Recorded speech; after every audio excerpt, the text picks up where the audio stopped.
It's Talk Money Week, and we've got Kevin Mountford on the line, available to share his advice for parents to open up and teach their children all about money and finances.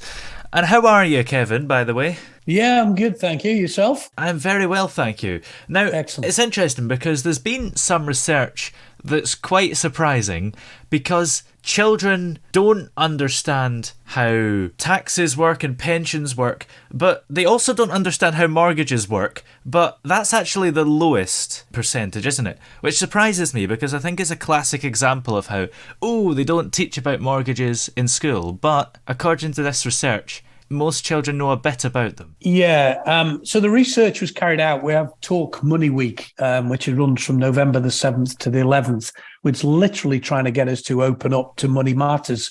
I think in terms of the point you've just made, it may well be that these children of an age 8 to 16, where the parents still have a mortgage. So maybe there's a little bit more conversation around that in the house. Plus, at the end of the day, there is a lot of media coverage, particularly while we've seen interest rates increase. And very often it refers to kind of borrowers from a mortgage point of view. So maybe that's where that increased awareness comes from. But as you say, generally our research was showing that 16 to 18-year-olds don't know a great deal about, kind of more everyday financial matters. I suppose it's interesting because 6 to 8% of people don't know how taxes work, which could be seen as quite worrying because taxes are maybe the first thing out of taxes, pensions and mortgages that you're going to come across in your life. Unfortunately, yes, it's a necessary evil. But I think that at the end of the day, the schools very much have a number of academic and practical courses. But I'm wondering, are they really kind of brought into everyday life? And we've also undertaken research that showed that a lot of adults equally don't understand financial terms. And yet it's so critical in this day and age in particular that if you don't feel that you've got the confidence, you equally then are not empowered to make the right decisions. So I do think that whatever courses schools are running and whether parents can help, obviously there's a lot of coverage in media. I think we need to do everything we can to ensure that when children come out of schooling, 16 and above, particularly then they're going into university, they get faced with things like student accounts, credit cards, debit cards. It's important that they have a basic understanding of these things. Yeah. And how do you actually set them up and get them prepared? Our research did show there's a real willingness amongst this age group to get a better understanding. So that's one thing. And interestingly, over 50%, in fact, 55% of those that we asked are interested in setting up their own business. So we've got some real budding entrepreneurs out there. Yeah. So the willingness is the first thing, because I think it's too easy to dismiss that and think that younger people they're more interested in spending time with their friends or on kind of digital devices or whatever the case may be. But there is certainly a willingness. There's a lot of media coverage out there, as I've mentioned. There's a lot of websites where you can learn about these things, even at raisin.co.uk. And as I say, I think parents can also help. One of the things that I think would be interesting is to sit down as a family every now and again, maybe every few months, have a look at the financial products and services and try to improve them through comparison sites, etc. And then as a family, you're coming together and you're actually learning together, but it also brings it into a practical environment. And maybe that would help. 82% of children have saved up their pocket money to buy something they wanted, which I think actually requires a lot of maybe self-control, because the pocket money you get isn't very much compared to, a salary you get when you're an adult. So, it takes a lot of self-control to not just spend it very quickly on small things. Yeah, and I think this, again, sets up good habits. Psychologically, we know that if you contribute to something you want to buy through saving, you don't have to pay for it in full. But I think that puts you in a stronger kind of mindset. We also did some research at Raisin during lockdown, and we weren't spending on everyday items, but we started to save more than we've ever done. And a lot of people realised they haven't got emergency savings.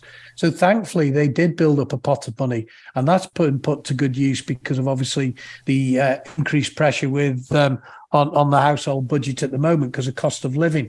So if we can get younger people to think that way, then again, as I say, they come into working environment, as you say, get a larger salary. Yeah. They start putting some money away, possibly at the start of the month, as opposed to worrying what's left at the end of it. So these are all good habits, and that's the important thing. It is surprising. I don't know how true it was, but I heard research a few months ago saying that the average person only has £400 in savings. Now, I don't know if that was just nonsense that somebody was just hypothetically, anecdotally suggesting, or whether it might actually be true. I'm sorry to say, I think it's actually worse than that now. So Money and Pension Services that are put out a report equally in line with Talk Money Week said that now a quarter of adults have got less than £100 in savings. There was equally a report about 18 months ago that suggested a fifth of people. So not surprisingly, the situation's getting worse. And that report also said that 9 million of adults are having to borrow money to pay for things like food and bills. So we are in a very difficult situation.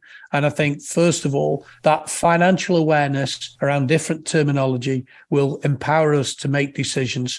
And I do think that most of us, and not all, because it's very difficult to have a kind of one-size-fits-all solution, but most of us could make our money work better by swapping around and shopping around, I should say, to try and get better products and services. Yeah. Maybe some of these people, if it's a quarter or a fifth that have less than £100 in savings, maybe they just don't earn enough in order to save. They only earn enough to get by. How do you save then? And it is difficult. That's why I'm saying that, it's very hard to try and get a kind of one solution fits everybody. I mean, if we are in debt and that debt is spiraling out of control, then we do need to take some proper debt advice. There are a number of charitable sites where you could turn. If you have a loan and the interest rate on that's going up, there are things like credit cards that do 0% balance transfer, 0% purchase. What you are doing then is clearly still taking on debt, but you're pushing some of the pressure of that further down the track. And the general feeling is that inflation will start to come down as we move to 2023. So hopefully there's less pressure on us from a cost of living point of view. But there's no hiding place. It's going to be a tough winter. And as I say, households across the country need to try and make the situation better where they can. But from a savings point of view, going back to the good habits from the research we undertook, saving a little and often is a good way to go about it. The things like regular saver products, where for £25 a month, you can set up an account. So there are different things out there. The most important thing is, just being aware, having a look around and trying to get our hard-earned cash to work better for us. Well, where can we go to find out more information? As I say, there's lots of websites out there, but also on Raisin, we have a fair amount of content that will help. So that's Raisin, raisin.co.uk. Perfect. Well, many thanks for joining us. It's been great to talk to you. Thank you. Thanks for having me.